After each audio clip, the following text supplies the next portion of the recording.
Hello. Hello, hello. Does everybody hear me? Yes, I guess so. Hello and welcome. I'm very glad that you're here. I'm Agnes and I'm working for Bellevue di Monaco. And I will make a short introduction to the panel today. We are like for those who follow us online. We are here in Munich at Bellevue di Monaco. We are a social cooperative who is a welcome center for refugees. We have counseling, we have voluntary support structures, and we have also housing here and cultural activities. So I'm very glad that many are on site, and I hope that many follow us online.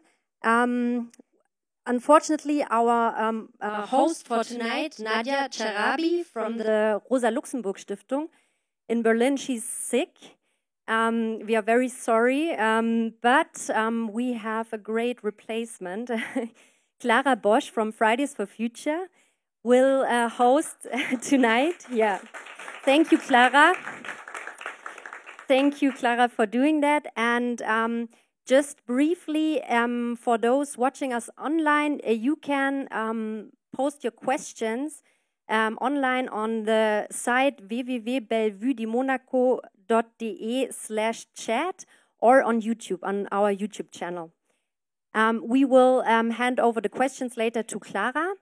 And I would really like to thank our cooperation partners, which are Fridays for Future, the Petra Kelly Stiftung, which supported this whole weekend we are having here on climate crisis and migration and flight, and München Global Engagiert, as well as Mikado from the Initiativgruppe in Munich. So, yeah, I wish you all a great evening. And one more remark. We have a whole weekend on the topic of climate crisis and migration. And on Sunday, we want to discuss what actually the city of Munich can contribute to climate justice.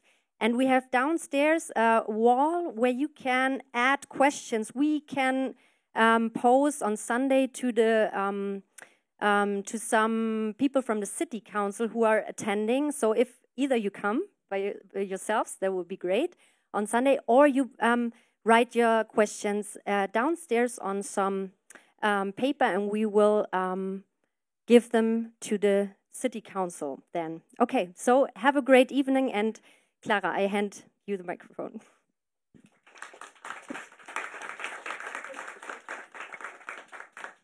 So, yeah, also hello from me, I'm Clara.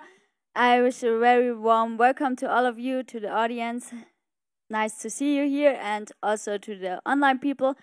Yeah, we will discuss today on the theme, the connection between climate crisis and migration. And yeah, I will guide you through this evening. And first, I would like to introduce you to our panelists. We have two online, if you might see. So the first one is, this is Ali Nobil Ahmad. He's a filmmaker and a journalist. And then we have Otsile Nkadimeng from Fridays for Future South Africa. Hi. Yeah, hello. And here on site we have Sarah Nash. She's political scientist at the Danube University and the University of Vienna. And Tina Taylor-Harry, she's activist at Amnesty International. Yeah, and then I like to have a big applause for our panelists first.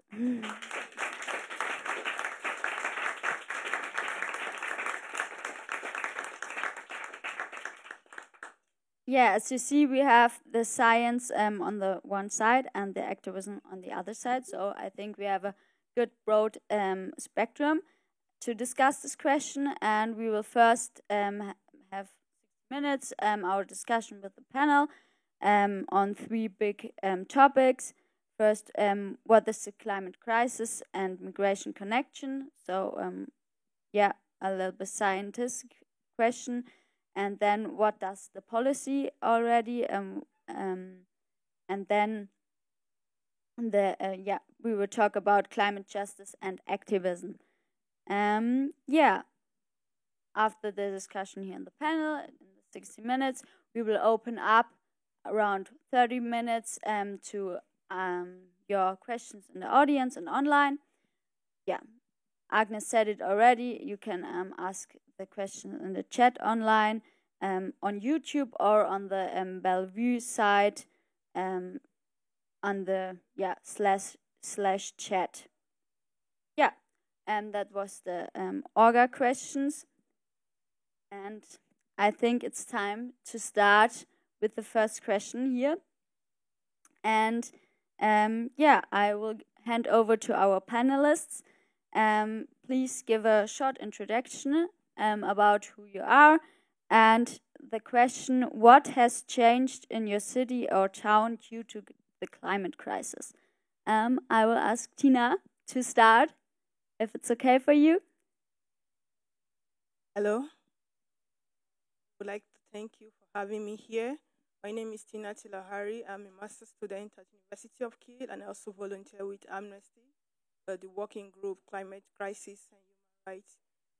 For my city, I'm actually living in Kiel. I study and I live in Kiel. So what has changed so far in Kiel? Kiel has always been a climate protection city since 1995. And they also have a specific goal to reduce greenhouse gas emission by 95%.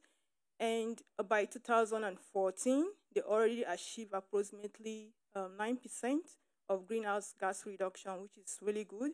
And they have a 100% project as well, which they want to achieve by stopping climate change. And this is done through building energy efficient houses and renovating houses for energy efficiency.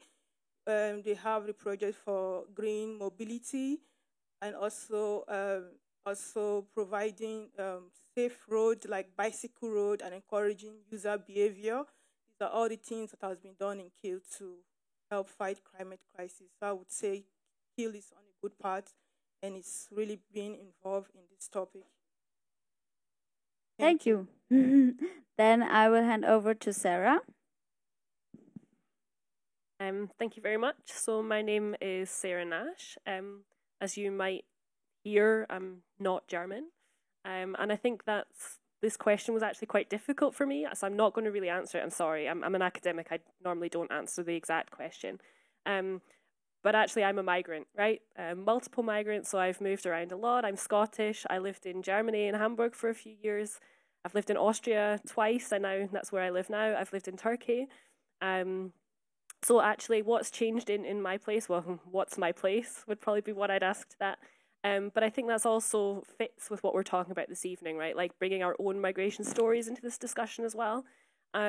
And I'm now living in like a really small village, not that far from Vienna. And I think as well, we see people moving out into these green spaces, out of the cities, especially when we're seeing like heat island build-up, etc. in the cities.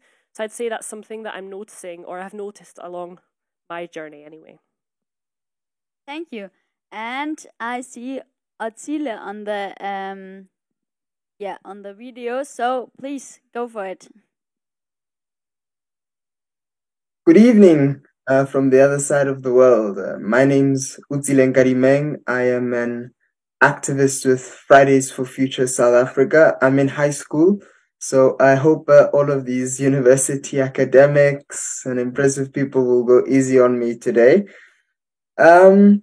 So the question of what has really changed in my city due to climate change, to the climate crisis, is very complex because in South Africa, we've only started to really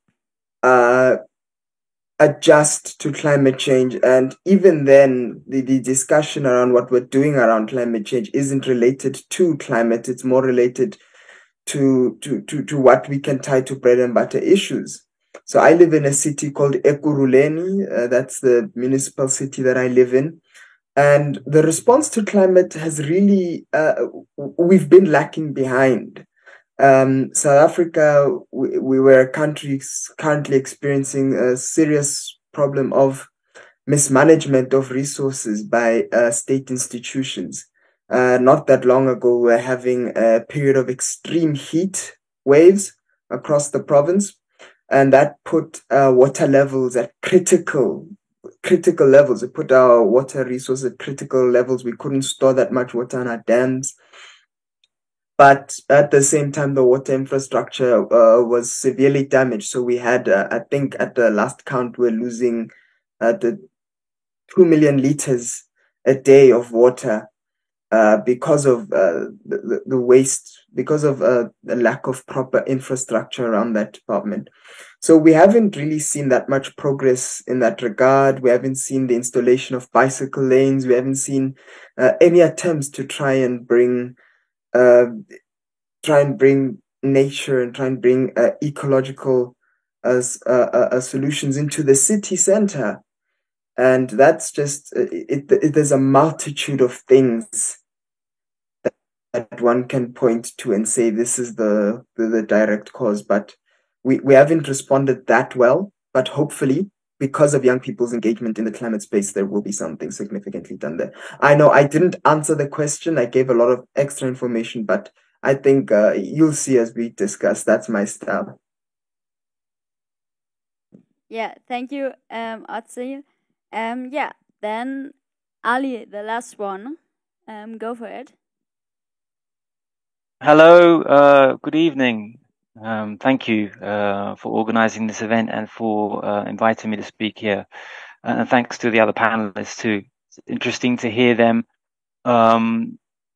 respond to the question, and I have a similarly difficult feeling in responding to it, partly because I'm also a migrant myself, and I'm speaking to you from Nairobi this evening. It's 9:15 here, and it's not really my city in that sense. My city might be London, but I haven't lived there for 20 years, so I might talk to you a little bit about Nairobi, but also a little bit about some of the other cities I lived in, which I also feel are my cities.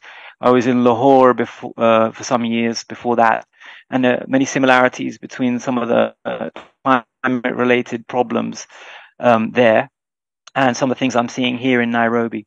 Before I do that, I should introduce myself, as you asked us to. I'm a researcher, journalist, consultant, currently working for the Heinrich Böll Foundation.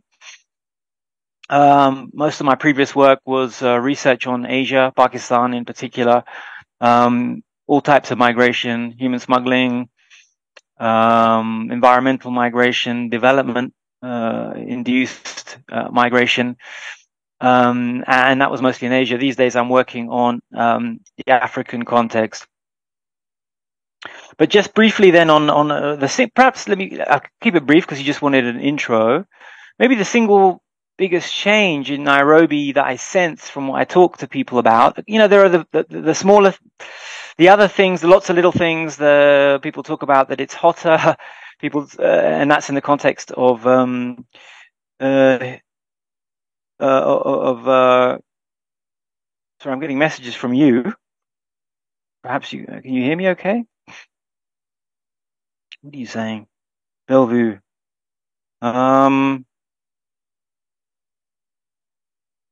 Oh, you can't see my face. Oh, okay. You don't see me well. We can see you. Sorry about that. Can you hear me okay? Sound is great, yeah. But okay. Okay, if you don't see my face, it's you're lucky. It's fine. It's been a rough week. But if you can hear me, I'm just going to carry on, just making this point about Nairobi. So we've been asked, what the biggest change is. One of the biggest changes I keep hearing about and sort of seeing, and it relates to some of the project work I've been doing, is the migration, the in-migration into the city of rural populations. from peripheral areas and semi-peripheral areas outside of Nairobi, and they are living in difficult conditions, informal housing areas, and that's probably, urbanization is probably that kind of climate-related, accelerated urbanization is probably the single biggest change in Nairobi from what I hear about from people who are long-term residents, and that's quite similar to what I saw in Pakistan, where I lived for many years as well. And there, in Lahore, the city of Lahore, there you have worse versions of some of the problems I'm starting to see here too: heat stress, lots of pollution, which is partly related to changing weather patterns, and then of course, there's not enough planning related to these changes. Too much concrete construction, lots of dust around, and the real question. So we were asked to say, what needs to happen for people to stay here, to still be here in 15 years? People will still be here. They've got nowhere to go from Nairobi. Very obvious, I think. They might go to the Middle East, looking for work and so on. The real question is, will they be thriving in 15 years here? And that depends on cities and whether they can respond to the challenges that they're presented with. And the good news is the cities generally are more responsive in many ways and more progressive on a whole bunch of issues relating to migration than the nation states are, and for that matter, the EU and other some regional organizations. So that's my introduction, and back to you. I hope that you heard that okay. Yes, thank you, Ali. I think the sound is great, but yeah, we can't see your face. So maybe you can just switch a little bit your light. I don't know.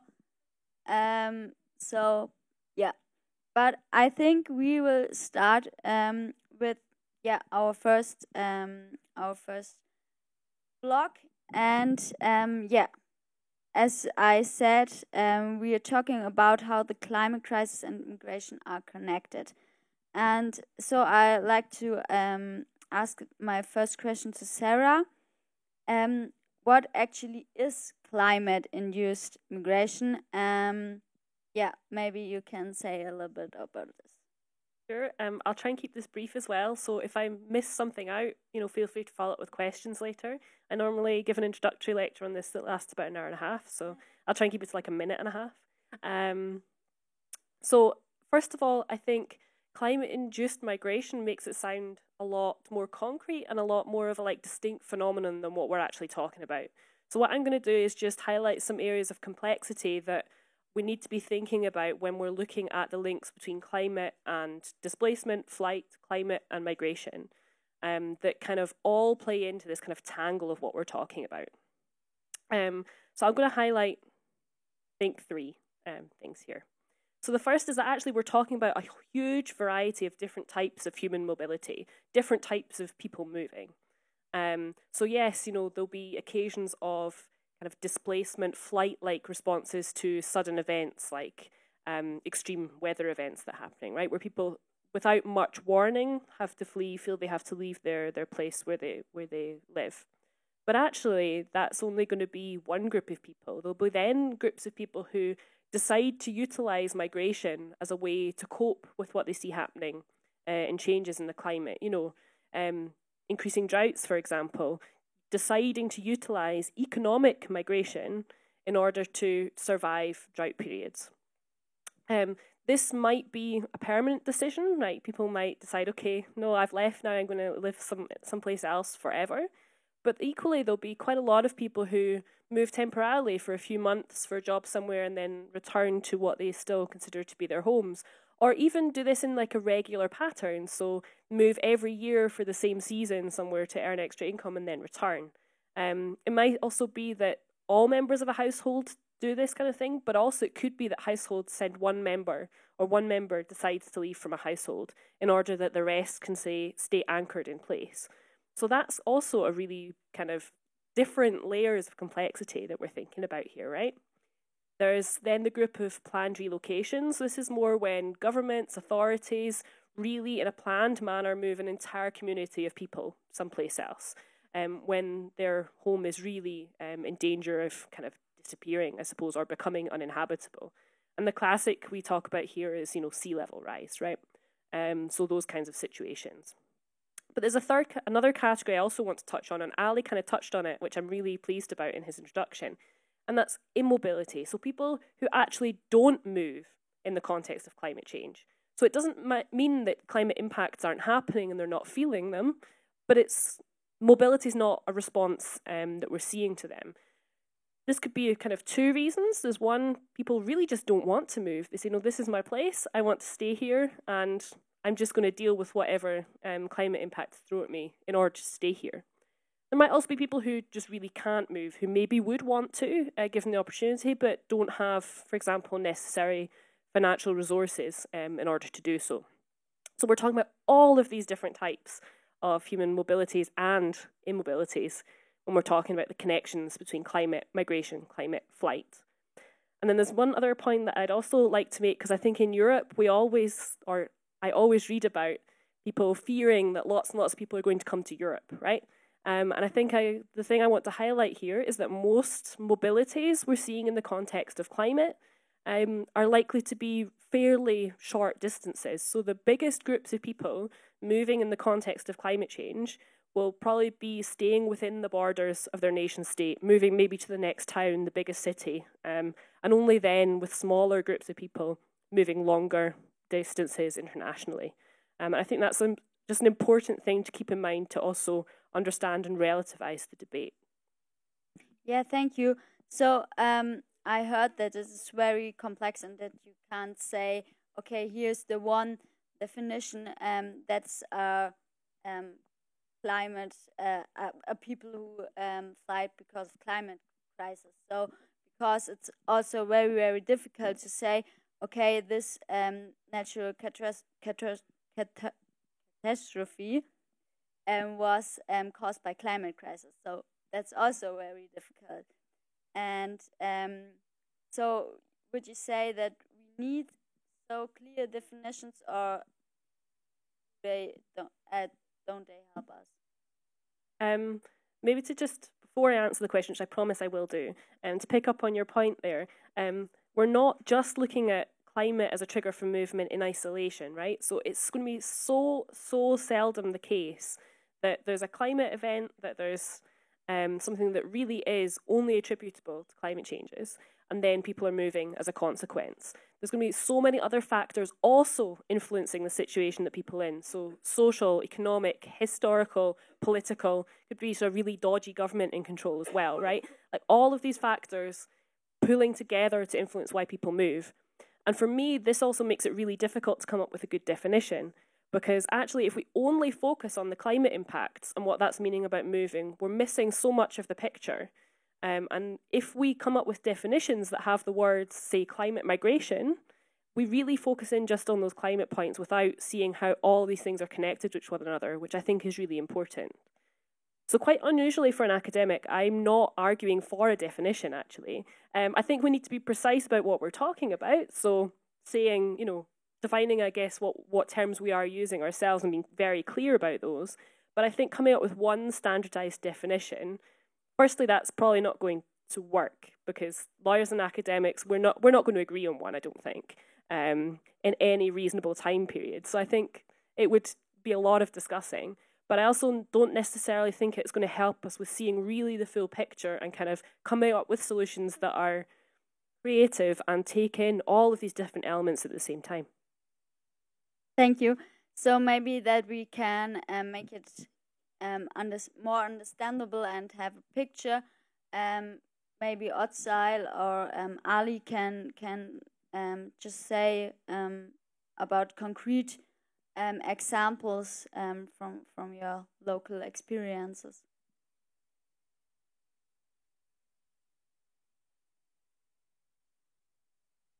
Ali, do you want to say something? I can say something, sure. So I think that the general point that was just made gave us was that, look, there are a spectrum of scenarios in which migration is climate related, and that spectrum is very, very broad.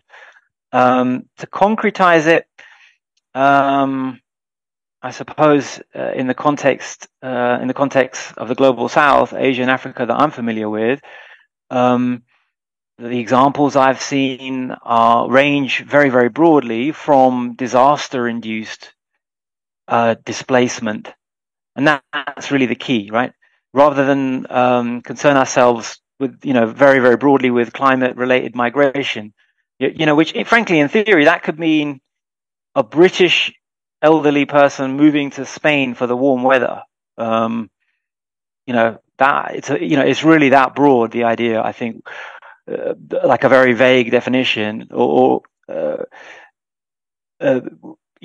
real concern, I think, for people concerned with social justice and the politics of climate justice are situations where people's agency is undermined, and those would be most obviously the floods I've witnessed in Pakistan in 2010.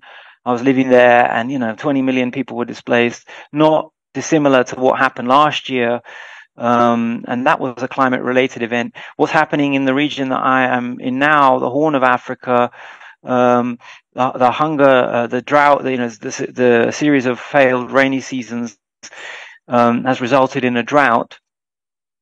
And that is led to displacement of people from Somalia into Kenya. For example, in Dadaab refugee camp, something like 25,000 people moved across the border since September, according to UNHCR, the latest stats there.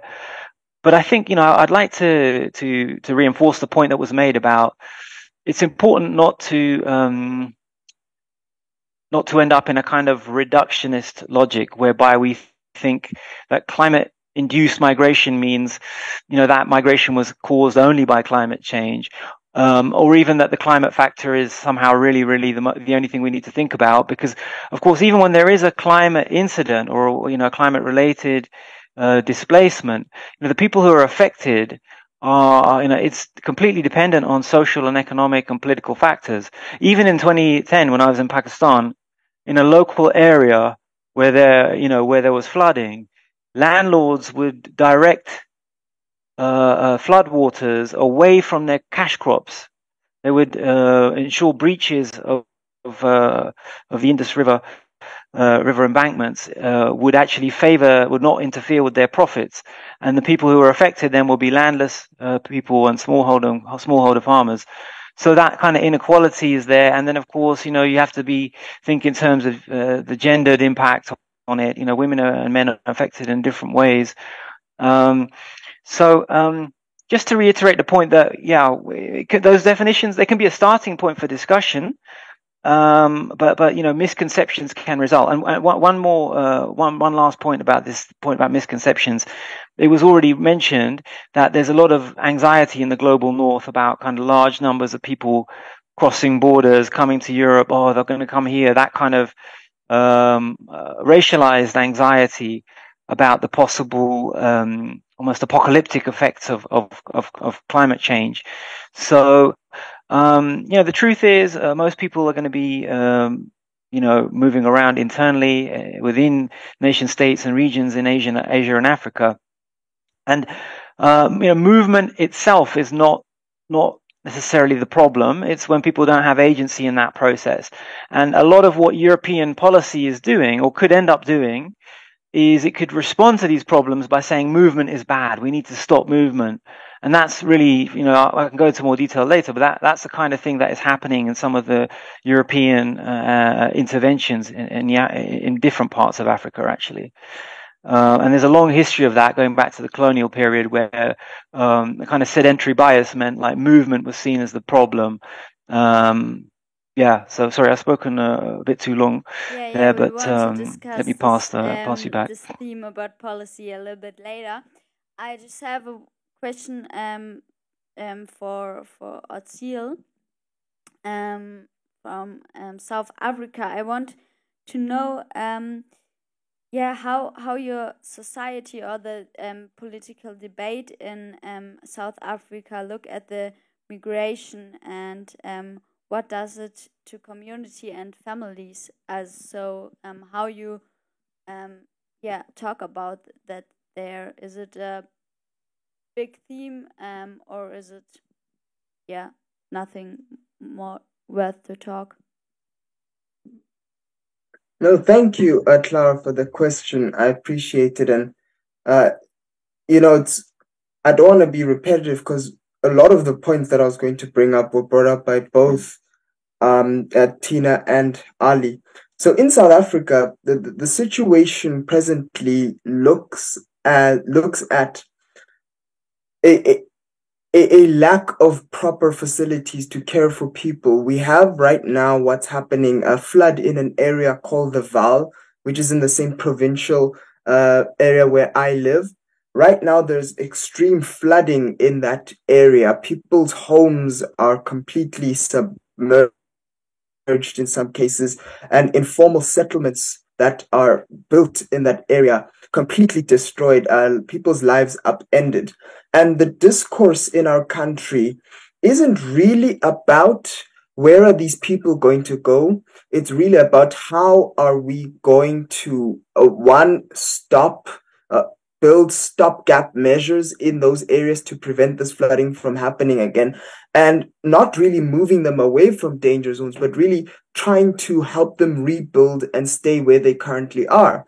That's just from a national perspective, with people and poor communities in our country. But what we also see is, when we have people migrating or immigrating into the country, South Africa, because they're fleeing socioeconomic issues in their nations, some of which related to climate, of course, we're starting to see a very vicious growth of xenophobia against foreign nationals in our country.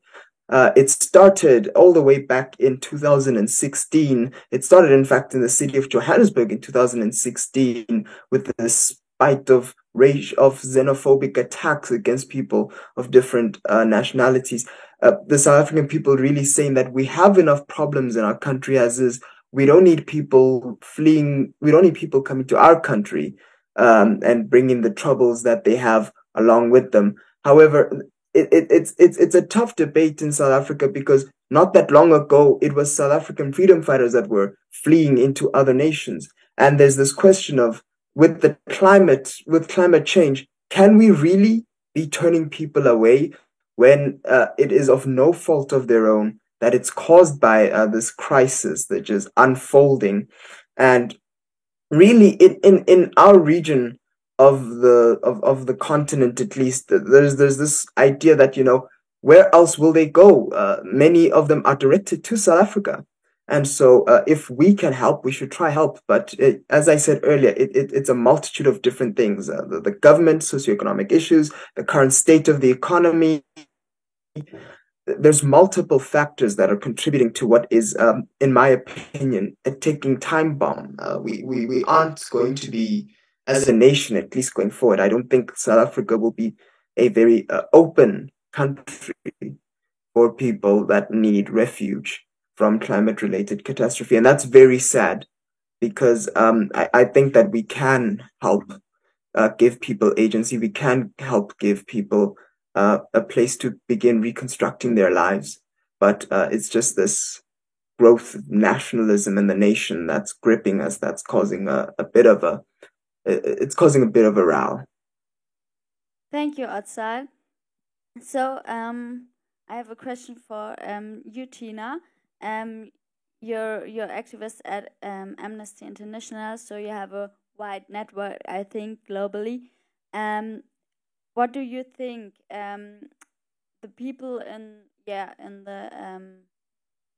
countries of the global south who are most affected from the climate change,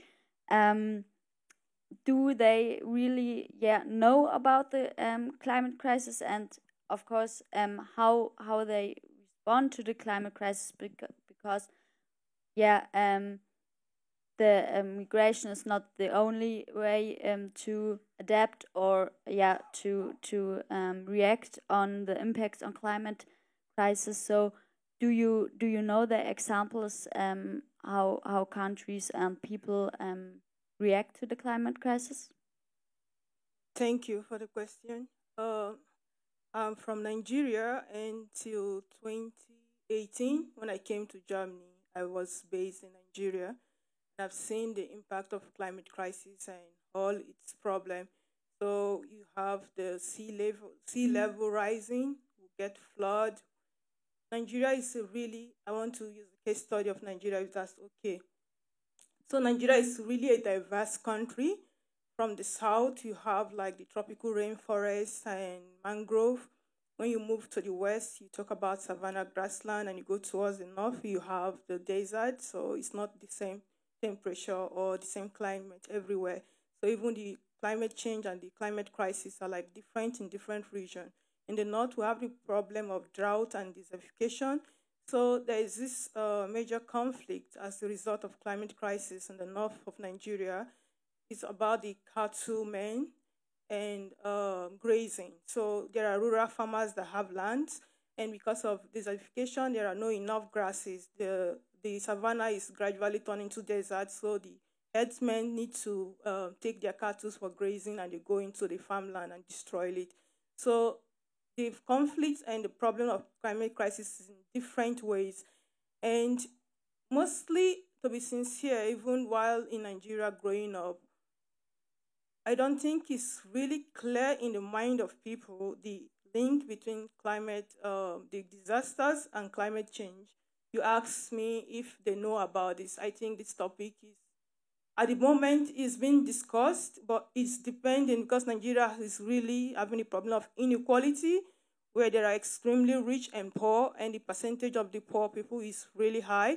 So among the rich people that have education and exposure, maybe they have some kind of knowledge, but for the other set of people, nothing.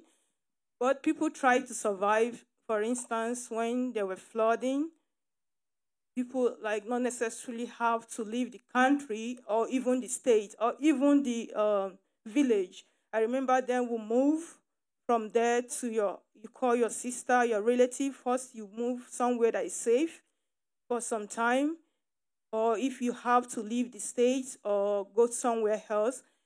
So even when you talk about immigration, it's really that you really have the economic power to back you up to travel out. And most people take the risks to cross the river and the Nile to escape. But it's really like a complex problem. There is a lot of problem. Climate crisis is evident. People are suffering from it, and people try to cope and survive. There is nowhere to go, so you have to be there and deal with it. You try other alternatives. And also the government, there is a lot of talk in the government trying to help people, but really I don't really see much progress. So I felt like awareness and the link that people should really know that what they are going through is actually the cause of climate change, and empowerment for them to know and how to adopt is really important. So yeah, I hope I answered the question. Yes, thank you. And I think it's now time to get to our second block. So what can the policy make? And I think we just touched on the first thing I wanted to ask. Yeah, in which area, so UN or EU, does the climate-induced migration play a role? So where we should discuss this and what for policy instruments are needed, and yeah, Ali and Sarah also said it. In which direction is the debate going? Yeah, maybe Sarah, I don't know if you want to start. Yeah, sure. I can kick off. Maybe to start, I'll just highlight probably at the international level the two main processes where the links between climate and displacement, climate and migration are being talked about. So we've got a bit of a kind of grounding. So at the international level, since 2010, actually, the links between climate and displacement and migration have been talked about at the international climate change negotiations, so the United Nations Framework Convention on Climate Change. I'll just say climate negotiations for ease today. And they've been discussed since then, and actually in 2010 became anchored in an agreed upon text from those negotiations. And since then have been talked about pretty much every year. Since 2013, they've then been anchored within the area of loss and damage. So within climate negotiation terms, we've got kind of the mitigation field that's looking at, how to reduce emissions, etc.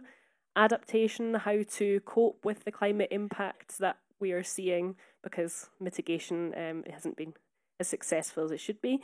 And now we've got this kind of third category, loss and damage, and this kind of, I suppose, takes on board that there's also limits to adaptation, right? There's now things that we're not able to adapt to that are happening. Things are being lost and damaged in both economic and non-economic terms, cultures, for example, right? And this is now where the discussions on displacement and migration are taking place.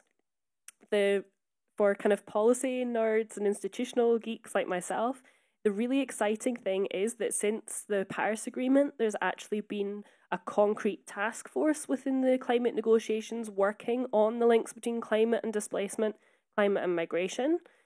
They've done a lot of kind of like fact gathering, synthesizing research, writing reports and recommendations, which doesn't sound that exciting, I know, but the fact that this is a constituted body, it means that it's constantly on the agenda. It's been inviting experts from out with the climate negotiations into that space as well. So there's been a real lot of kind of bringing in knowledge from outside, which doesn't always happen in this kind of really closed environment. And it's constantly on the agenda.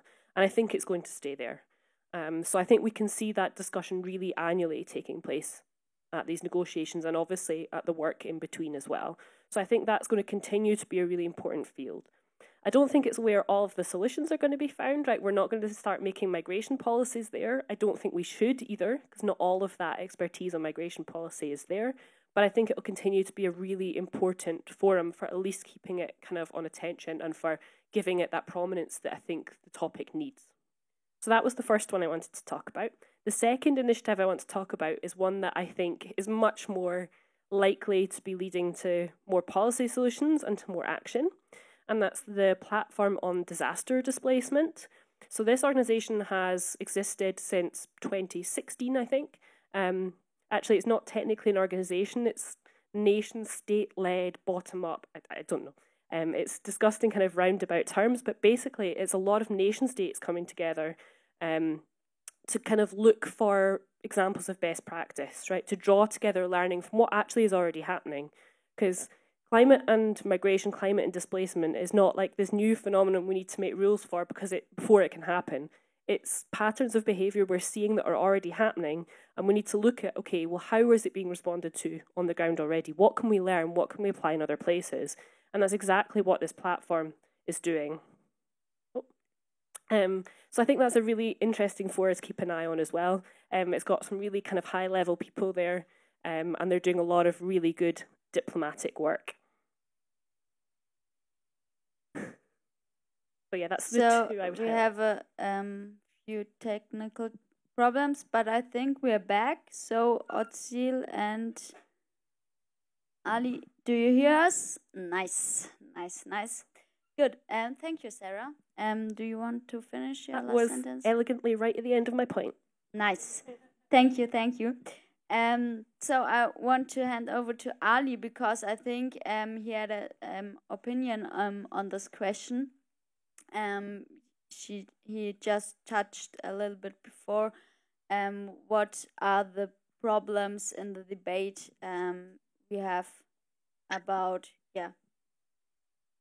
Well, yeah, I mean, I was making a slightly different point about the general thrust of European migration policies in Africa. I'll make that point just before I do a footnote to what Sarah was saying. I think she just gave a really comprehensive, excellent sort of presentation of the different developments in that field. So I won't repeat that, just to say it's pleasing also to see that observing the situation here, people in this region also are doing interesting work, policy work on responses to climate-related migration and displacement. Some of the more interesting initiatives are like a regional initiative led by Uganda, which actually has a really progressive refugee policy generally, and has a good IDP policy. They've also initiated a really interesting interministerial dialogue last July, and there was a big meeting between 16 ministers and heads of states, and they came together and agreed they were going to, develop integrated, coherent policy strategies towards these problems. And they made a declaration. There's way more detail there for anyone who wants to see it. But that to me was an interesting development, and it shows that people here in this region are not going to wait for outside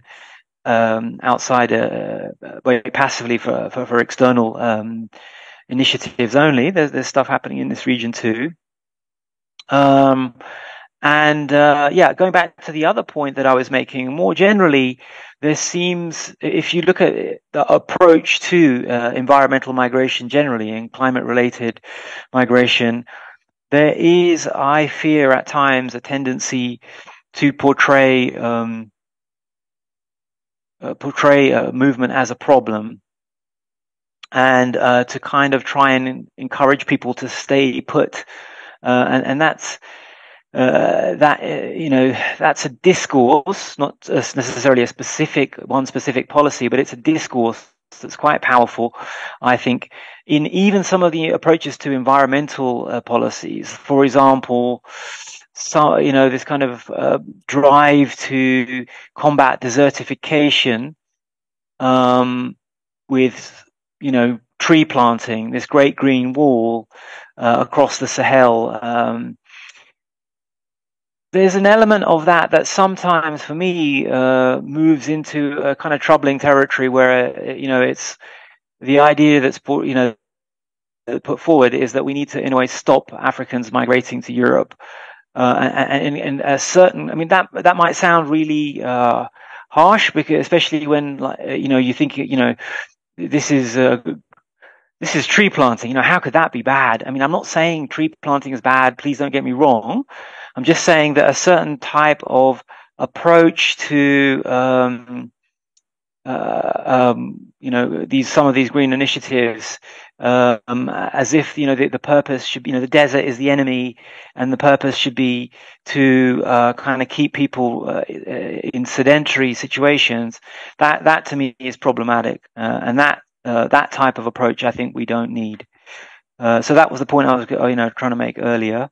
And just the final point that, pastoralists, mobile communities here have been moving around for centuries. That's how, they're there. In a way, they're already experts in managing climate instability, and actually looking to them and factoring them into sort of decision-making processes when policy is formulated is a good step forward. One final thing to say is that actually refugees themselves now are getting more and more organized and influential in the policy-making process. You're getting refugee-led organizations that are actually very influential in East Africa. And actually they had a big summit in South Africa on how to tackle some of those problems that Sila was talking about, in terms of the difficulties that refugees and migrants face in South Africa. So just to say, let's have everybody heard in the conversation about policy, all the stakeholders, all the people who are going to be worst affected by climate change, and develop policies that kind of take into account the perspectives of communities and mobile communities from below. That's my point. Yeah, thank you. I wanted to ask Tina, how is it in Nigeria? How is the policy in Nigeria dealing with migration due to climate crisis? Yeah, for the Nigerian government, I would say most immigration in Nigeria is mainly people immigrate a lot for education and other purposes. because in Nigeria, like I said before, even the impact of climate crisis is mostly fed by the poor, and these people don't really have the means to immigrate. So most of them don't have this thought in their mind to move. You just move from one city to another, or just within the same city, just a place of safety. What is really important for the citizen is like basic need. Everybody need like shelter, food, accommodation before they even think of going elsewhere. So there are so many policies trying to help with the problem faced in the country. But I could tell you there is also the problem of corruption, so it's always very difficult to answer these questions. We have a lot of organizations that partner with the government trying to help. We have like the African Bank. We have other kinds of organizations that try to help to solve like the problem of Lagos with the flood, waterways cleaning. We also have the project of grassland, just to provide place where the cattlemen can have grasses and all that. But when it comes to immigration, I wouldn't say there is much done when it comes to climate change and immigration, because this is not topic that is really being discussed. When people move, what the idea in mind that people move mostly is not because of the problem in the country or what they are facing, because they want a better life or education or for some other reason. So there is no really like discussion about immigration and climate change. And the policies that I know that are in place are mostly to solve the problem of natural disaster. And there is a problem of the linking between people knowing that this problem is actually caused by a bigger terminology, climate change. Because even when I was back home, I didn't even know that everything that was happening that was actually the fault of climate change. So when we talk about immigration, I also think it's a very complex topic. Right back from time, human beings were never static. We are always moving. So we move every time for every kind of reason. Apart from the problem, you move. People move from the rural places or the urban cities for job, for other stuff. So there is always movement, and there is policies trying to regulate this, but not necessarily moving outside the country. Thank you. So I think it's very interesting. It's so yeah, different situations in the world, and I want to ask Otsil. You said earlier that you don't like the policy from the South African government. So do you have any demands? What should the decision makers do, if you can say what they have to do? No, definitely, and I appreciate this question. But you know, young people in South Africa, we tend to understand the climate crisis and the climate issue much better than the lawmakers and the people in government. That happens to do with multitude of issues, one of which being that, the median age of the people in our government is the retirement age in our country, which does not inspire much confidence. But the policy proposals that we make, we often do make very extensive and detailed policy proposals and lay out vision documents. One that comes to mind immediately is the South African Youth Climate Action Plan, which has to be one of the most comprehensive climate documents that we as South African young people put together to tell the government that this is what we want a climate resilient future to look like. This is how we would address issues like how do we gaining communities that are part of a coal value chain. Obviously, coal drives the South African economy and the energy sector in this country, but coal is, of course, one of the biggest factors in why South Africa is a major polluter.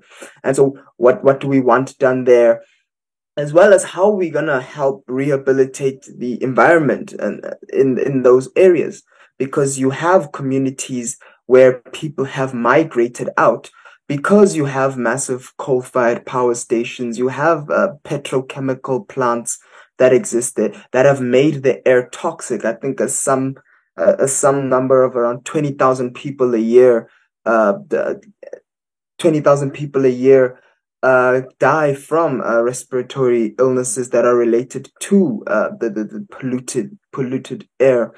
And so how are we going to not only rehabilitate the environment in that side, because it has been affected? How are we going to also inspire confidence to bring people back in? How are we going to fix the economy of Mpumalanga, which has been terribly affected by that? And more so nationally, I mean, just to chime in a bit on the previous discussion, I'm not an expert. I never claim to be. I try to take what the experts tell me and also merge it with a bit of my own experience. And, in South Africa, the overriding theme is that from a policy perspective, we don't really focus on policy and how we're going to replace people, place people in that have migrated out of areas where they can no longer live. Because the general consensus in the country is that we don't want people migrating. We don't want people moving out of rural areas. We don't want people moving out of small cities into the massive urban areas, your Johannesburg, your Cape Town, because, the economy is not growing at the rate that, at a rate whereby we can give these people homes, where we can accommodate them, where we can try to at least give some kind of a climate relief package or stimulus. And so the government really tries to keep, like I said earlier, tries to keep people where they are. And if you're in a community like Beaufort West or Makhanda, where they experience, and Nelson Mandela Bay, where they experience a very long periods of drought, and really it has affected agriculture in that area. It has affected obviously the water in that area, but dams drying up at crazy levels. How can we expect people to stay there? How can we expect the state to tell them to stay there when it becomes an existential crisis for people? The basic resources that they need to live aren't available to them anymore. But that's really the massive discussion we need to have nationally, and young people are the ones having these discussions, and we're making proposals to our lawmakers. But obviously, from the state side, we are battling, like Tina said, and she and I are on the same page, we're battling massive corruption from the government side. There've been a series of consultations on how are we going to address this. There's something called the Presidential Climate Commission. This commission is meant to give us a direction on how we're going to get out of climate change in South Africa. But this commission in itself does not have that much power. All it does is just consult people, release studies and findings, and make a few recommendations to government departments. But often these recommendations get watered down by the interests within the state in coal, in oil, in big fossil fuel industries. And so from a policy side, young people end up being the ones having to at least propose or chart out or map out what policy documents should say and what they should look like, not just around migration, around dealing with climate change generally and broadly, but South Africa is a society with many problems, and for us to actually get a buy-in from people to say that let's actually valuably engage with the climate issue. The discussion is often, you want to talk about climate change. I need to find out how we're going to reduce the price of petrol so I can fill my car and go to work, or put food on the table for my family, or even, you're talking about moving people from where they already have homes to find them a new home in another part of the country where they're going to be safe. We've been waiting for a home to be placed a home since the old apartheid regime kicked us off our land and displaced us off our land. And so these are before we can talk about climate migration, these are often the discussions and the issues we need to deal with before we get to the real crux of it. And I'm sorry, I feel like my point got lost in trying to give you an understanding of what the landscape looks like. But yeah, I hope I answered your question. It was very interesting, that's why I just let you talking. Yes, I just wanted to say we also here in Germany have the discussion about coal. I don't know if you heard about it. We had a big fight, I would say, for Lützerath last month, and yes, so that's a point where I would like to get to our last block: climate justice and activism. We see it is necessary that especially the youth, fight for climate justice and to pressure the politicians that they just make more climate friendly policy. And yeah, actually I just wanted to ask you, maybe Tina, you can start. Do you think does the climate justice movement in the north pay enough attention to problems in the global south and to climate and migration? That's a really good question. I think people in the north, we should really have a think about this. Based on for the industrialization, we know how climate change started and the whole concept, and mostly chief cause of climate change that what we are experiencing today is from the global north. And now the global south, mostly the developing countries in Africa and Asia, they are the ones that suffered most from climate crisis. For instance, here in Germany, if there is flooding, there is a lot of substance and money to easily get people shelter, get people out of problem. But if that same thing should happen in the global south, people can be there for years without no help coming to them. So there is the talk of climate financing, which I think is really important when the North pays for damages. And I think it's just fair to help these people like cope and adapt and survive. And when we look at the global north, we're also like very advanced in technology and all the survivors things. So I think global north are not doing enough when it comes to climate financing. I know sometimes I felt like people in the global north, just my own thinking, I might be wrong, would like talk a lot about climate change and without doing anything, just make a lot of noise on television and all that and try to make ourselves superior or whatever, like being very active but not being active. So sometimes I feel like it's really political. Yeah, because it's really interesting. When I got to Germany, let me just divert a little bit, and once I called my cousin in Nigeria, we're talking, and I was talking about climate change because I actually studied crop and soil science in Nigeria, and I came here to study sustainability and environmental science. And when I got aware and know all this problem that is linked to climate change and read about everything, I got really concerned. And when I was talking to her, she was like, climate change is a problem of the white people. And I was like, no, climate change affects everybody.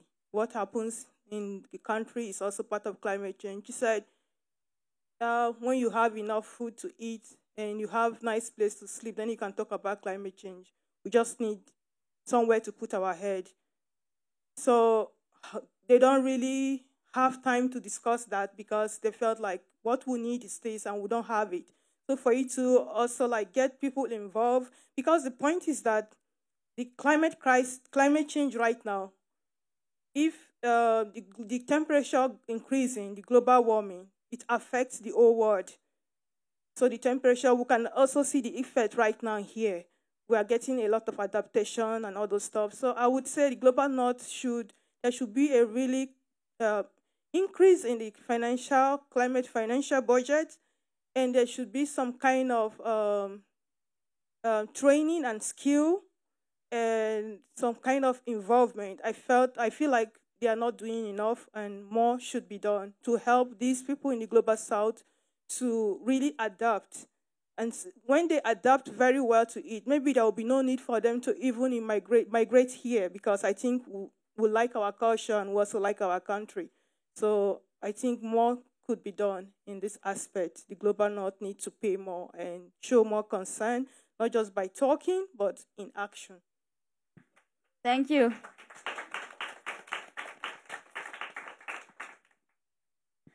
So maybe Özil, from your view, do you have in South Africa? Do you think it is necessary, or how can we connect better the fight against the climate crisis with the fight also against racism, colonialism, and of course then the fight for refugees' rights? Do you have their ideas?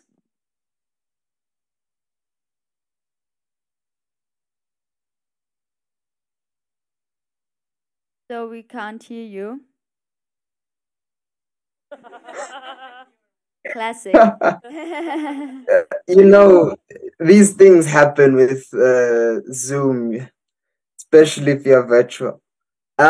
So from a perspective of dealing with climate change, from the Global South, we really there's a distinct emphasis that's been put now on, if you're going to help us, if we're going to be able to transition, if we're going to be able to address climate change, then the means with which you do that must not replicate or at least have similarities with forms of neocolonialism and debt trapping, if I can put it that way. And I use that word debt trapping specifically because of a new movement that has gained popularity, Debt for Climate.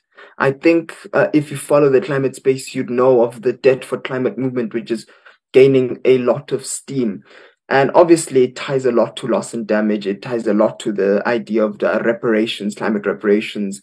And it also holds to the fact that in the Global South, for us to have a meaningful discussion on climate change, for us to want to do anything, especially in a country like South Africa, where we are concerned with where are we going to find the finance to transition to a greener and a more sustainable and renewable economy that is driven by renewables, and where we're able to place people that will be removed essentially of their living from by us obviously phasing out coal, phasing out fossil fuel. Remember, the coal value chain in South Africa is very, very deep and it's entrenched into the economy. And so for the people and for the lawmakers and for the economists and for the business leaders to join on board with this, there really needs to be a sure guarantee that when we get these funds, that these funds will be in fact grants. And if they are going to be loans, that they need to be concessional loans, and the terms of these concessional loans really need to be favorable. And I think that this is not just a question in South Africa that we're having. This is a question that's spreading throughout most of the Global South, that, we really need to talk about how we're going to finance a transition. But as far as the fight goes from an activist's perspective, I'm not sure if I'm still answering your question, but as far as it goes from an activist's position, for us, especially as young activists, when we discuss climate and when we talk about how we can get a more valuable discussion around climate change, we realize that the Global South has more than enough stories, more than enough examples of inequality, more than enough examples of wrongs that have been done against our communities. And so therefore, for us to have a meaningful discussion on climate change, we need to also have meaningful discussions about historical injustices. That is why social justice and climate justice tied together so well, and they are intersectional. Because when we start linking our ability to deal with climate change to dealing with social injustices, historical injustices, we find that people begin to engage more valuably with us, because they realize that in as much as we're trying to move forward as a society, there are elements of our past that are the reasons for us being unable to move at a faster pace. And so I really hope I answered your question. If I didn't answer your question, I apologize. And yeah. Yeah, thank you. So I think, yeah, applause.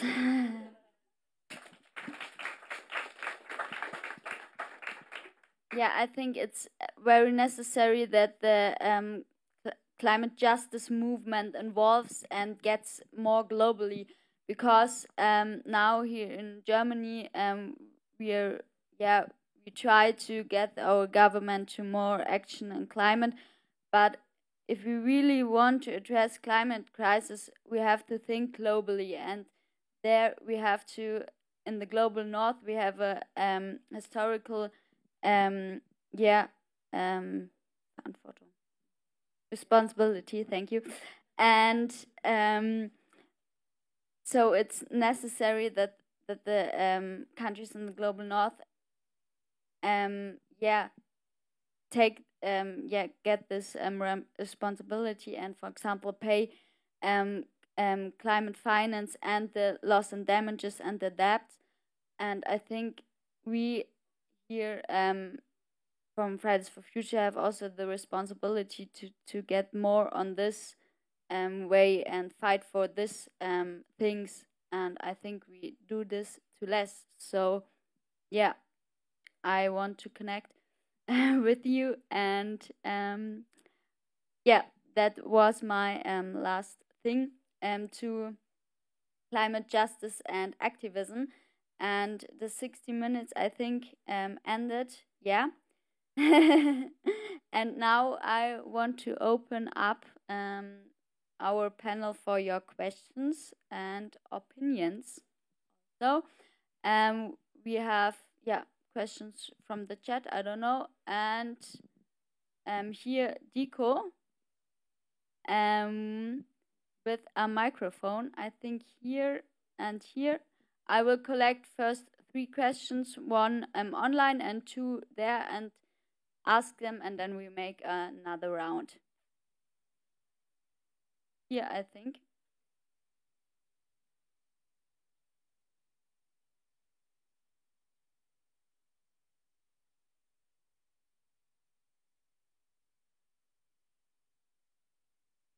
Okay. Okay.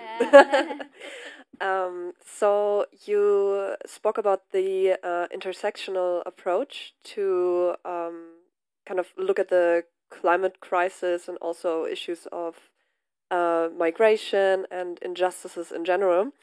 And I wanted to ask all of you what you think about the concept of a feminist foreign policy, because I know that Germany just is not developing it, but already has one and is in the